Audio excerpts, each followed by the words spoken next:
when you have all the assaults that are made on Hillary Clinton, for them to be so sanctimonious is something that I really am almost sad for myself that I have gone down this path with you, because I don't think it's appropriate for us to have the fullest discussion of it.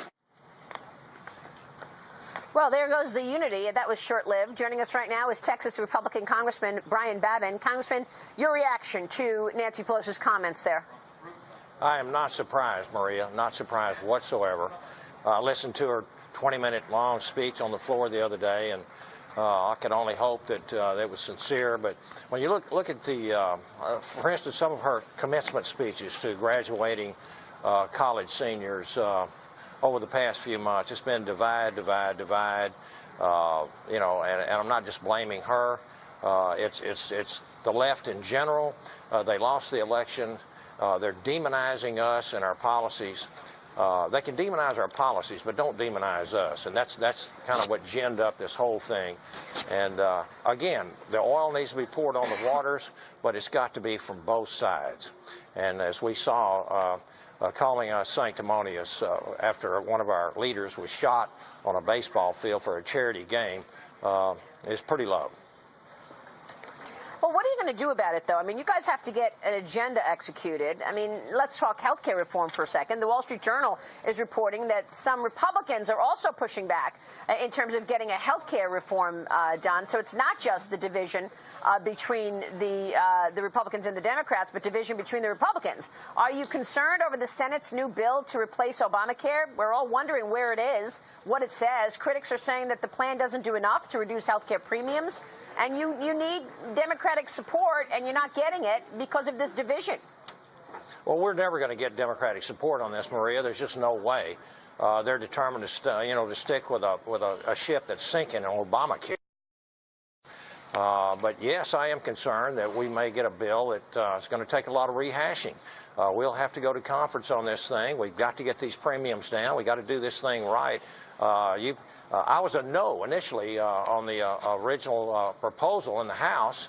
I did get some great concessions to me personally from the president, a personal phone call, which got me to a yes.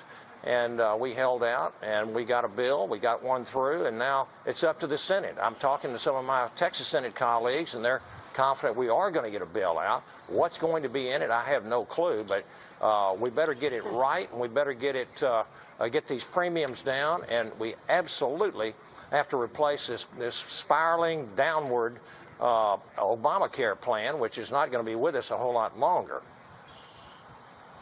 Congressman Steve Cortez here, until Labor Day, so, roughly 10 weeks or so, I think the Congress is only going to be working 22 days or so, something like that.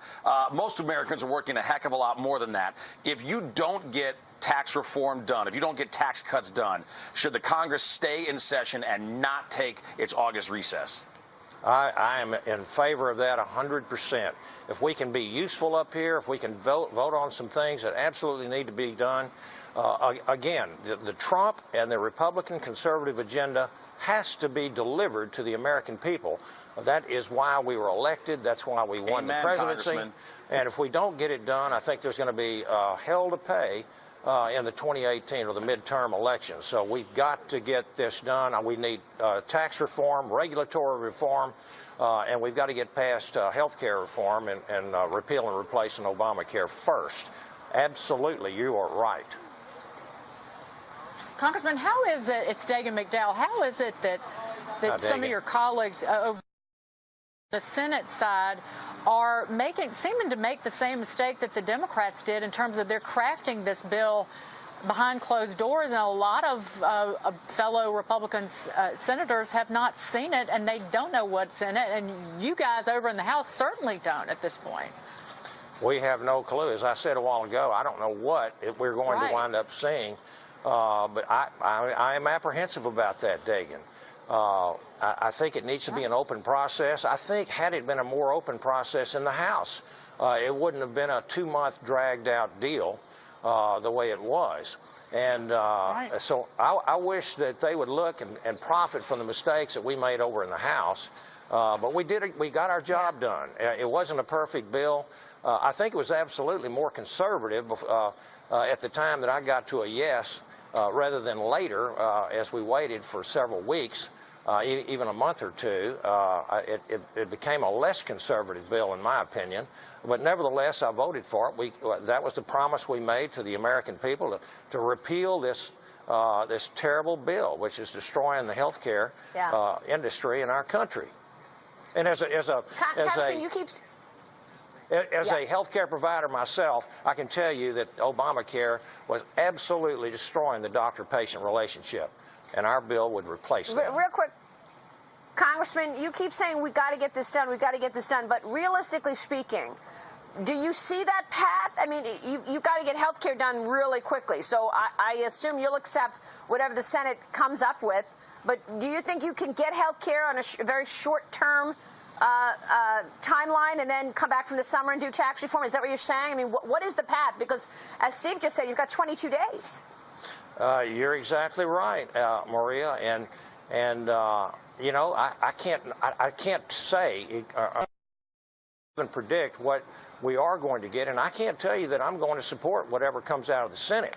We're going to have to make sure that it is something that'll put average Americans back in the saddle and controlling their own health care policies. And get these premiums and deductibles down.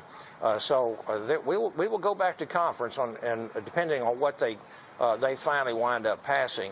But I'll tell you this: if the Senate would dispense with this 60-vote rule, the filibuster rule, we could get a whale of a lot of our agenda accomplished.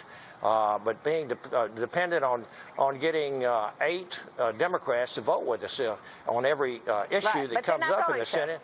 Well, the thing about it, that gives a veto power to Nancy Pelosi and to Chuck Schumer, and it really shouldn't happen. Yeah. We wouldn't have Judge Gorsuch right now had we not done so.